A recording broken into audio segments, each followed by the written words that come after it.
The conference room fell silent after my father's declaration. I stood at the doorway, lunch tray still in hand, having just thought to bring sandwiches to what I knew would be a long afternoon meeting. My mother didn't even look up from her spreadsheets as she added her comment about warehouse workers. "Maya, please," my older brother Devin said, his tone dripping with condescension. "We're trying to salvage Dad's manufacturing business. This is serious financial strategy, not break room gossip." I nodded quietly and backed out, closing the door behind me. Through the frosted glass, I could see their silhouettes hunched over documents, voices rising in what sounded like panic. My father's company, Sterling Manufacturing, had been hemorrhaging money for 18 months. I knew the details, all of them, but they'd made it abundantly clear over the years that my input wasn't welcome. "Still bringing them food?" asked Rita, our longtime receptionist, as I passed her desk. "Honey, when are you going to stop letting them treat you like the help?" "It's fine, Rita," I said, setting the tray on her desk. "Want a sandwich?" She shook her head, her expression sympathetic. Rita had been with Sterling Manufacturing for 23 years. She'd watched me grow up in these offices, first as the youngest child trailing behind my successful siblings, then as the family disappointment who'd chosen to work in the warehouse instead of getting an MBA like Devin and my sister Veronica. What Rita didn't know, what none of them knew, was that I'd done far more than just get an MBA. But that was information I kept carefully guarded, just like I'd guarded it for the past 7 years. I headed down to the warehouse floor, where I officially spent my days as an inventory logistics coordinator. It was honest work and I genuinely enjoyed it. The warehouse staff respected me because I actually did my job well, never pulling rank or acting like I was above the work. I knew every product line, every supplier, every shipping route. I'd optimized our inventory system twice in the past 3 years, cutting overhead by 17%. My family had barely noticed. Devin took credit for the improvements in his quarterly reports to Dad. "Hey Maya," called out Jerome, our warehouse supervisor. "Got a minute? The new scanning system is doing that weird thing again." I spent the next hour troubleshooting the software, my mind only partially on the task. The other part was running calculations about my family's business crisis. I'd seen the real numbers, not the sanitized versions they discussed in their meetings, but the actual financial statements. Sterling Manufacturing was 30 days from insolvency. They didn't know I'd seen those numbers. They definitely didn't know I was the reason they'd gotten an emergency meeting with Cascade Investment Group, one of the most exclusive private equity firms on the West Coast.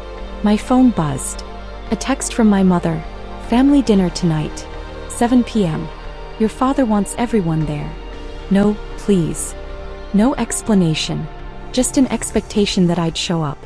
I arrived at my parents' house that evening to find the circular driveway crowded with cars. Devin's new Mercedes, Veronica's Tesla, and several vehicles I didn't recognize. Through the large windows I could see people in business attire mingling with drinks. This wasn't a family dinner. This was a business event. I parked my modest Honda on the street and walked up the driveway. The front door was unlocked and I could hear conversation and laughter from the dining room. As I entered, the scene became clear. My parents were hosting their potential investors, trying to wine and dine their way into a bailout. "Paya." My mother's voice cut through the chatter. She rushed over, her smile tight and artificial. "There you are. Could you help Sonia in the kitchen? We're running behind on the appetizers." Not join us. Not meet our guests. Just an immediate delegation to kitchen duty. "Of course," I said quietly. Sonia, our parents' longtime housekeeper, looked mortified when I entered the kitchen. "Miss Maya, you shouldn't be helping. Your family." "It's okay, Sonia. What do you need?" We worked in companionable silence, arranging canapes and filling champagne flutes. Through the serving window I could observe the gathering. My father was holding court with 3 men in expensive suits, his laugh too loud, his gestures too expansive. Devin stood beside him, nodding eagerly at everything the men said. Veronica was charming, a woman with severe glasses and an tablet, probably an analyst. "Your father is very stressed," Sonia whispered. "I heard him on the phone this morning. Something about a Monday deadline." I nodded. Monday was when the investment committee would vote on whether to approve emergency funding for Sterling Manufacturing. My father needed $94 million to restructure debt, update equipment and cover operational shortfalls. Without it, the company would begin bankruptcy proceedings by the end of the month. Hiya. Devon appeared in the kitchen doorway. We need more ice. Can you run to the store? There's ice in the garage freezer, I said. That's not enough. We need the good ice. The clear kind. There's a specialty store about 20 minutes away. He was deliberately getting me out of the house. I could see it in his expression, the barely concealed smirk. He didn't want me around when they were trying to impress important people. Sure, I said. Take your time, he added.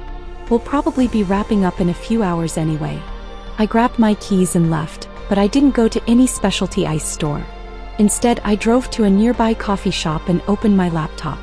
I had work to do, real work, the kind my family had no idea I was capable of. My email inbox showed 43 new messages.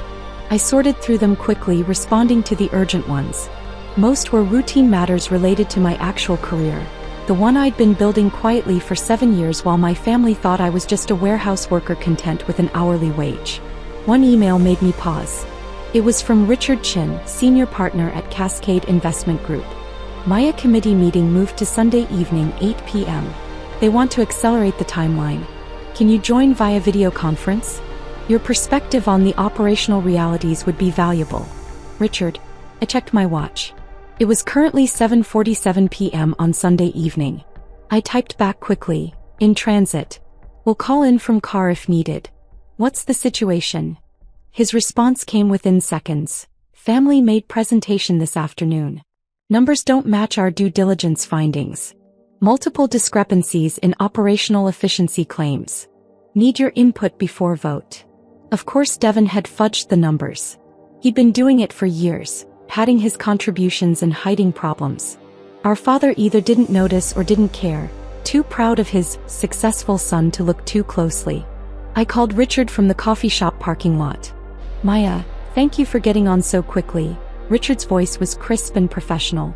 I'm here with the investment committee. We've just finished reviewing Sterling Manufacturing's pitch and we have concerns. What kind of concerns? I asked, though I could guess. They're claiming a 32% improvement in logistics efficiency over the past 3 years, attributing it to new management strategies implemented by Devon Sterling. However, our operational audit shows the improvements were actually systemic changes to inventory software and shipping protocols. The documentation we found suggests these changes were designed and implemented by someone else entirely. The signature on the internal memos is illegible, but it's definitely not Devon Sterling's. What do you need from me, Richard? The truth. Did Devon Sterling create these efficiency improvements? I paused, considering my words carefully. No. Devon Sterling has never worked a single day on the warehouse floor. He doesn't understand our inventory system well enough to optimize it. The improvements came from analyzing 3 years of shipping data, identifying bottlenecks, and implementing targeted software solutions.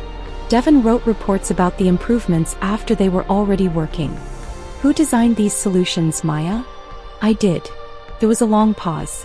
I could hear muffled voices in the background, the committee members conferring. Richard came back on the line. Maya, we need to ask you some direct questions about Sterling Manufacturing's operations. Your family's presentation painted a very different picture than what we're seeing in the actual operational data. Before we commit $94 million, we need to understand what we're really investing in. For the next 40 minutes, I answered their questions. I explained the real state of Sterling Manufacturing's operations, the genuine improvements versus the fabricated claims, the actual challenges versus the minimized problems. I laid out the truth systematically and without emotion, backed by data I'd been quietly collecting for years.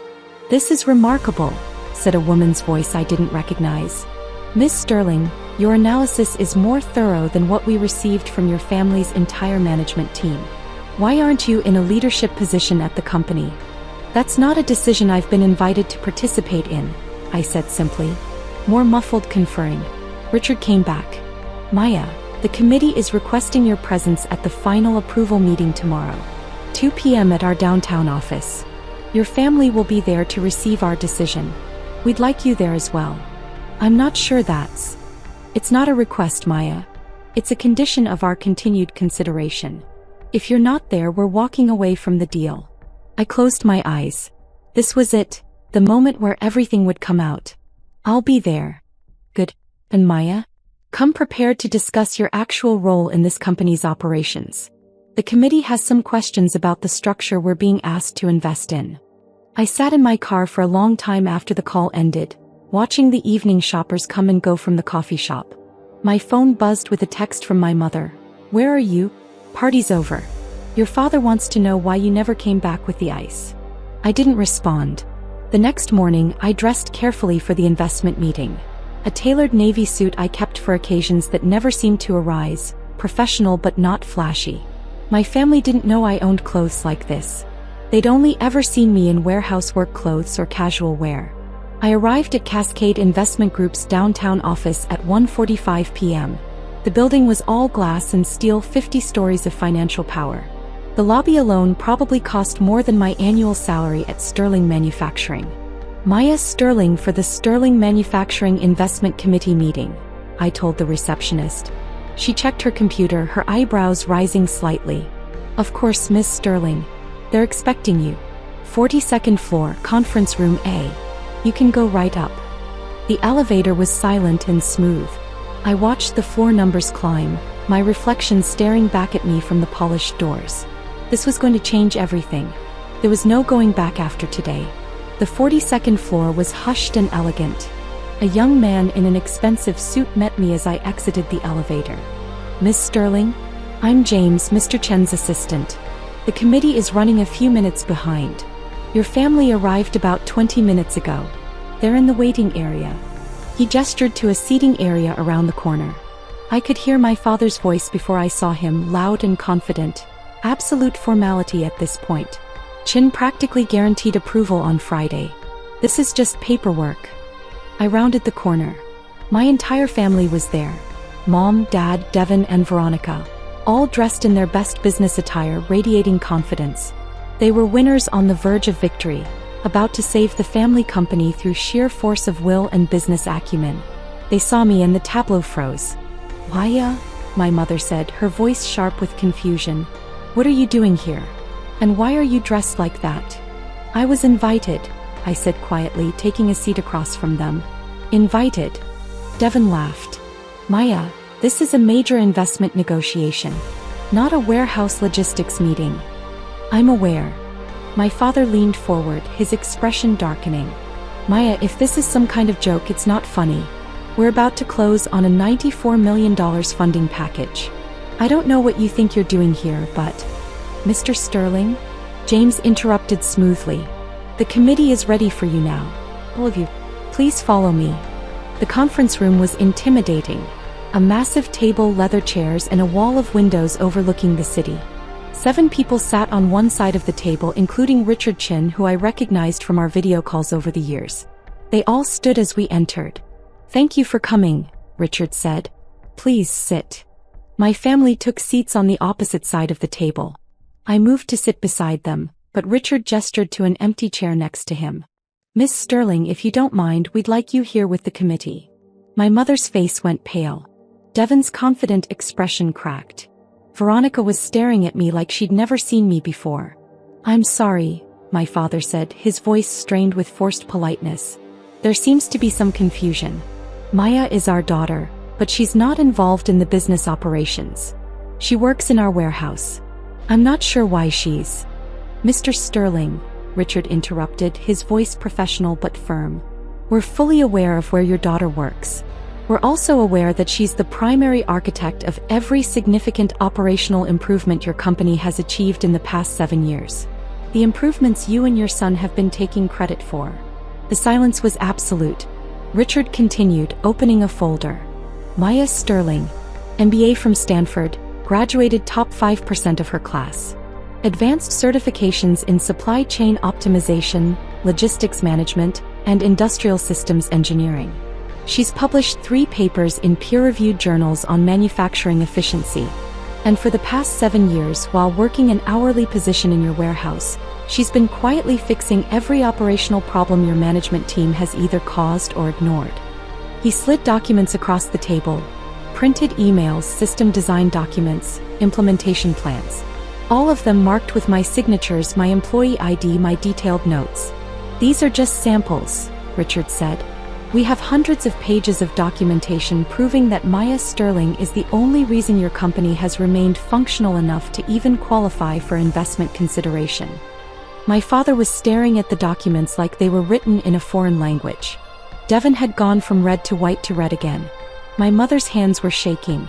Furthermore, Richard continued, and now his voice had an edge to it, your son Devon has been systematically taking credit for Maya's work in official reports for the past 4 years.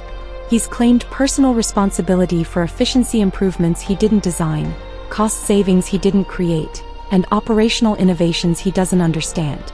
That's fraud, Mr. Sterling. Fraud that you've apparently been complicit in either through ignorance or intention. Now wait just a minute. My father started to rise from his chair. Sit down, said the woman to Richard's left. Her nameplate read Sandra Liu, Managing Director. Her voice was ice. We've invested 6 weeks and considerable resources into due diligence on your company, Mr. Sterling. What we've discovered is that you've built your pitch around the competence of a management team that has demonstrably failed at every level. The only person in your organization who has shown consistent competence is the one person you've deliberately kept out of any leadership role. She looked directly at me. Miss Sterling, we've reviewed your complete work history. 7 years of documented improvements, innovations, and problem solving. You've saved Sterling Manufacturing an estimated $4.2 million in operational costs. You've improved delivery reliability by 41%. You've reduced workplace injuries by 63% through better safety protocols that you designed and implemented yourself. And you did all of this while being paid $23.50 an hour and being excluded from every meaningful business discussion. My mother made a small choked sound. Sandra wasn't finished. So here's where we are, Mr. Sterling. Cascade Investment Group is prepared to provide $94 million in emergency funding to Sterling Manufacturing. However, we have conditions that are non-negotiable. She slid a document across the table to my father.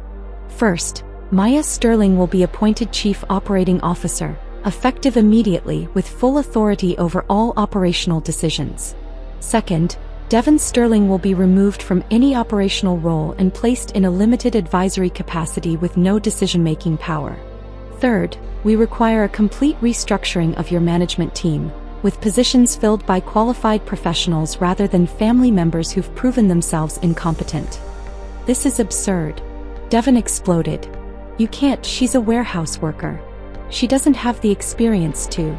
She has an MBA from Stanford and 7 years of documented excellence in operational management, Richard said coldly. What she doesn't have is a track record of lying on official reports and taking credit for other people's work. Unlike you, Mr. Sterling. Veronica, who'd been silent until now, spoke up. And what about me? I'm the CFO. I've managed our finances. Into the ground, Sandra said bluntly. Miss Sterling, your financial management has been adequate at best and negligent at worst. You'll be replaced by a CFO of our choosing. You can stay on as a financial analyst if you're willing to actually do the work, but your executive role is over. My father was shaking his head, his face flushed. No, absolutely not. I'm not going to let you come in here and humiliate my family, put my youngest daughter, who's never shown any interest in leadership, in charge of my company, and push out my son who's worked his whole life. Your son has worked his whole life taking credit for your daughter's achievements, Richard said. And your daughter has shown nothing but interest in leadership. You've just been too proud or too blind to notice. She's been leading, Mr. Sterling. She's been leading from the bottom up, doing the actual work that's kept your company alive while your management team has been playing executive. He leaned forward. Here's what's really happening today. You have a choice.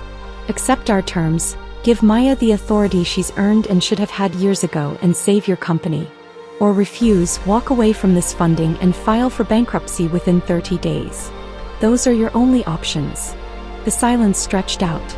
I could hear the clock on the wall ticking, the faint sound of traffic from 42 floors below.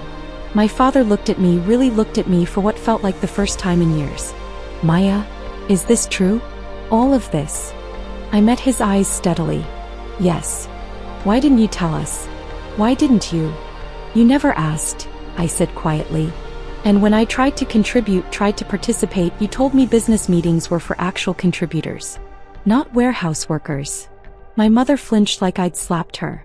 Every time I suggested an improvement, Devon took credit. I continued, my voice still calm but carrying clearly through the room. Every time I solved a problem, Veronica wrote reports that left out my involvement. Every time I tried to be part of the family business, you reminded me that I'd chosen to work in the warehouse. As if that made me less valuable. Less worthy of being heard. Maya. My father's voice cracked. We didn't realize. You didn't want to realize, I said.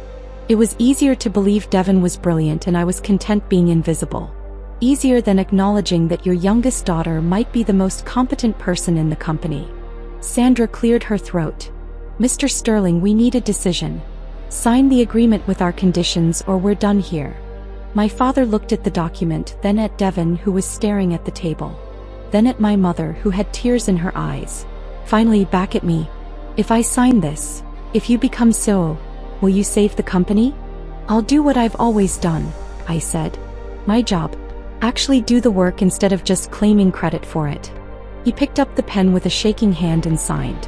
The meeting concluded with handshakes and formal congratulations that felt surreal. My family left the conference room in shell-shocked silence. I stayed behind at Richard's request. Maya, he said once we were alone, I want you to know that we're genuinely excited about this partnership. Your operational analyses over the past 2 years have been exceptional. We wouldn't have considered Sterling Manufacturing at all if not for your work. 2 years, I said carefully. He smiled. You didn't think we randomly reached out to your father's company, did you? We've been watching your work for 2 years, Maya. Your inventory optimization system caught our attention when you presented it at a supply chain conference. You didn't know we had people there. We've been waiting for the right moment to make a move, and your father's financial crisis provided that opportunity. You orchestrated this, I said slowly. The timing, the emergency meeting, all of it. We created an opportunity, Richard corrected. What you do with it is entirely up to you. But yes, we wanted you in a position where your family would have to see your actual value. Where they couldn't ignore you anymore. I thought about that for a moment. Thank you.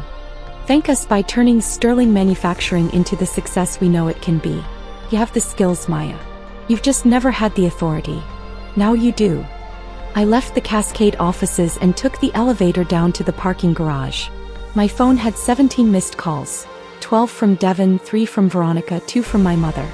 I ignored all of them and drove home to my small apartment. That evening my father called. I almost didn't answer. Maya, he said when I finally picked up. His voice sounded old, tired. Can we talk? Your mother and I, we'd like to talk. Hey, I said. Not on the phone. Can you come to the house? Please. I drove over, noting that Devon's Mercedes and Veronica's Tesla were both absent. It was just my parents' cars in the driveway. They were waiting in the living room, sitting close together on the couch like they were bracing for bad news. My mother had been crying.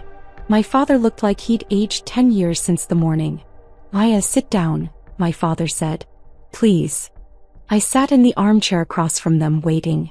We owe you an apology, my mother began, her voice shaking. Not just for today but for years. We've been terrible parents to you. Not terrible, my father said. Blind. Dismissive. Proud. We put Devon on a pedestal because he fit what we thought success looked like. And we completely missed that you were the one actually holding everything together. I didn't say anything. What could I say? Rita called me this afternoon, my father continued. She chewed me out for 20 minutes about how we've treated you. She said she's been watching you fix problems and solve crises for 7 years, and we've never once acknowledged it. She said you've saved the company a dozen times over and we didn't even notice. She's right, my mother whispered. Maya, we're so sorry. We made you feel worthless in your own family. We made you feel like you weren't good enough. And all this time you were better than all of us, my father finished. Better at the work. Better at staying humble. Better at doing what needed to be done without needing credit or praise. I felt something tight in my chest loosening slightly. I didn't do it for credit. We know, my father said. That's what makes it worse. You did it because you cared about the company, about the employees, about doing good work. And we treated you like you were nothing. What happens now? I asked. My father took a deep breath. Now you save the company. Really save it. Cascade is right, you should have been COO years ago. Maybe you should be CEO. I clearly don't know what I'm doing anymore. I don't want to be COO, I said. But I do want to be respected. I want to be heard when I speak. I want my work acknowledged, not stolen. Can you do that? Yes, they both said simultaneously. What about Devon? I asked. My father's face hardened. Devon and I had a very difficult conversation this afternoon. He's taking a leave of absence from the company. When he comes back, if he comes back, it will be in a junior position where he can actually learn the business instead of just pretending he knows it. He has a lot of growing up to do. And Veronica? She's angry, my mother admitted. She feels humiliated. But she's also smart enough to know that she kept her job when she probably shouldn't have. She'll come around or she'll leave. Either way, you don't have to deal with her undermining you. I nodded slowly. Okay. Okay, my father repeated. That's all. What else is there to say? You apologized. You're making changes. Now we have to see if they stick. My mother started crying again, harder this time. I'm so proud of you, Maya. I should have said that years ago. I'm so proud of who you are. I felt my own eyes burning. Thank you. We talked for another hour, clearing the air on years of dismissals and disappointments. It wasn't a perfect reconciliation. Too much had happened, too many years of feeling invisible. But it was a start. On Monday morning, I walked into Sterling Manufacturing's executive offices for the first time as Chief Operating Officer.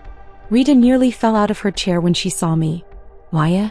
What are you? Oh my God, is it true? Did they really make you COO? They really did, I said, smiling. She whooped and ran around her desk to hug me. It's about damn time. Oh honey, I've been praying for this day for years. The warehouse staff threw an impromptu celebration during lunch break.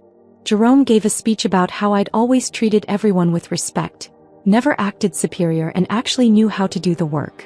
Several people cried. I might have cried a little too. The transformation of Sterling Manufacturing took time. I spent my first month as COO systematically documenting every operational process, identifying inefficiencies, and implementing evidence-based solutions. I promoted 3 warehouse workers to management positions because they demonstrated competence and leadership. I fired 2 executives who'd been coasting on tenure rather than performance. The numbers started improving immediately. Within 6 months, Sterling Manufacturing was ahead of every projection Cascade had made. Within a year, we were profitable for the first time in 3 years. Devon eventually came back to the company working in sales. He was better at it than he'd ever been at operations, and he was humble enough now to admit when he didn't know something. We weren't close, but we were civil. Veronica left after 8 months to take a CFO position at another company. We wished her well. She's apparently doing fine there. My parents and I rebuilt our relationship slowly. Trust doesn't come back overnight, but they made genuine efforts to see me, really see me, and to value my contributions. My father started asking my opinion in meetings and actually listening. My mother stopped making comments about my clothes or my choices. 2 years after becoming COO, Richard Chin called me. Maya, we're impressed with Sterling Manufacturing's turnaround. The board wants to discuss acquisition opportunities. Are you interested in exploring expansion? Send me the details, I said. I'll review them with my team. My team. People I'd hired, trained, and empowered. People who were competent and dedicated and actually did the work. Richard laughed. You've come a long way from the woman who was just bringing sandwiches to meetings. No, I said quietly. I was always this person. People just needed to stop assuming otherwise. I hung up and looked out my office window at the warehouse floor below. Workers were loading trucks, moving inventory, doing the essential work that kept everything running. Real work. Important work. The kind of work I'd never been ashamed of, even when my family thought I should be. My phone buzzed with a text from my father. Dinner tonight? Your mother wants to celebrate your Forbes profile coming out. I smiled. The Forbes article had been unexpected. 30 under 40 manufacturing leaders to watch. They'd interviewed me about turning around a failing family business while working from the warehouse floor up. The profile was titled, "The COO Who Fixed Everything While Everyone Else Took Credit." I texted back, I'll be there. Some stories take years to unfold. Some power reveals happen slowly, in boardrooms and balance sheets rather than dramatic confrontations. But the ending is the same. Truth comes out, competence rises, and the people who did the real work finally get recognized. I'd spent 7 years being invisible, dismissed, and underestimated. Now I was exactly where I'd always deserved to be, leading the company I'd been saving all along. And my family finally understood what it cost them to refuse to see me.